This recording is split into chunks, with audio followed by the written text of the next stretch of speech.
সে কিন্তু অসংখ্য সিনেমাতে কাজ করেছে, যেটা মানে হাজার হাজার সিনেমাতে। আসসালামু আলাইকুম। ওয়ালাইকুম আসসালাম। ভাই, আপনি ভালো আছেন? জি আলহামদুলিল্লাহ। আপনার বাড়িতে চলে আসলাম আজকে। ভালো করছেন। আচ্ছা গুলজার ভাই, একটা কথা জিজ্ঞাসা করতাম। আপনি তো অনেক সিনেমা করেছেন নায়ক মান্নার সাথে।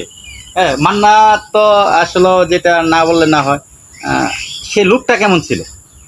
অ্যাকচুয়ালি কে কি বলে, কে কি জানছে আমি জানি না, কিন্তু আমার চোখে মান্না সত্যিকার একজন হিরো ছিল, সত্যিকার একজন মানুষ ছিল। ওনার অনেকগুলো জিনিস আমি ফলো করতাম, যেহেতু আমাকে উনি খুব লাইক করতেন। আমার সাথে অনেক কিছু উনি আম, কথা কথা বলতেন, অনেক কিছু জানতে চেতেন আমার কাছে, অনেক কিছু আমাকে বলতেন, আমার থেকে শুনতেন সব কিছু। শুটিংয়ে আসলেই ব্যস্ত হয়ে যেত, উনি মেকআপ রুমে বসেই লোকদেরকে বসতো, দেখো তো গুলজার ভাই আছে কিনা। তো আমাকে পেলে বলে যে আপনি দূরে দূরে থাকেন, আপনি আমার কাছে থাকেন। আসলে আরেকটা জিনিস বলতে চেয়েছিলাম, মান্নার বলে ব্যবহার খুবই খারাপ ছিল। ব্যবহার খারাপ কি, এটা স্বাভাবিক। যখন একটা স্টার থাকে তখন তার একটু মেজাজ খারাপ হয়, খারাপ থাকে, কিন্তু পরক্ষণই আবার চেঞ্জ হয়ে যেত। মানে অহংকার ছিল না তার ভিতরে। না, অহংকারটা মানে এখন যে বর্তমান নায়কটা শাকিব খান, তার কিন্তু অনেক অহংকার। ওর কথা বলে লাভ নেই। ও মান্নার ধারে কাছে যেতে পারবে।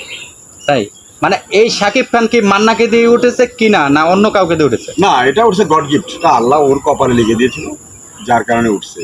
না, আমরা তো অনেকের কাছ থেকে শুনছিলাম যে শাকিব খান বলে সিটি টাওয়ার একটা সিনেমা ছিল, ওই সিনেমা দিয়েই মানে তখনই তার লাইফটা ঘুরে গেছে আর কি। না, ওটা মান্নার সাথে কাজ করেছিল, মান্নার ভাই ছিল। ওই ছবিতে আমিও কাজ করেছি, আচ্ছা, আচ্ছা। City terror. হ্যাঁ, হ্যাঁ, ওই ছবিতে আমিও কাজ করেছি। কিন্তু হলো কেউ কাউকে তুলতে পারে না। এই জগৎটা এমন একটা জগৎ যেখানে তার নিজের মেধায় উঠতে হয়।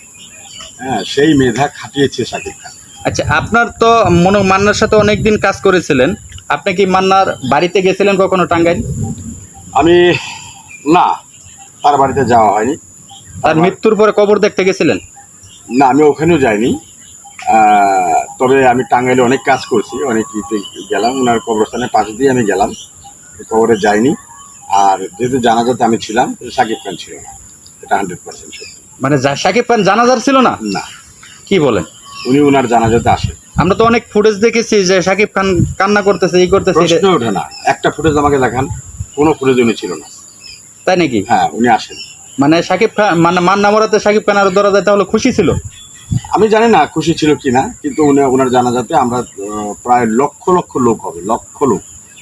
পুরো পান্থপথ, মগবাজার, নয়াপল্টন, এগুলো সব ভরে গেছিল, জ্যাম হয়েছিল গাড়ি। আচ্ছা, আরেকটা কথা জানতে চাইছিলাম গুলজার ভাই, মান্নার ছেলে যে আছে তারা কি সিনেমাতে আসবে কিনা? হ্যাঁ, 100% আসবে। ওনার ছেলে মানে দেখতে হুবহু মান্নার মতোই। হ্যাঁ, একটু মোটা, শরীরটা একটু কমে যাবে, কমলে পরে হবে।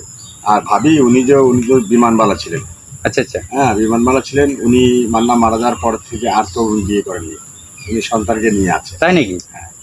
তাহলে এই প্রথম জীবনের ফার্স্ট হলাম যে কোনো মিডিয়া পার্সন এখনো সে বিয়ে ছাড়া রয়েছে। হ্যাঁ, যেহেতু সে চাকরি করে, ইন্টারন্যাশনাল ফ্লাইটে চাকরি করে। হ্যাঁ, উনি সারাক্ষণ বাইরে বাইরেই থাকে। ঠিক আছে, আপনার মূল্যবান সময় দেওয়ার জন্য ধন্যবাদ। আসসালামু আলাইকুম। ওয়ালাইকুম।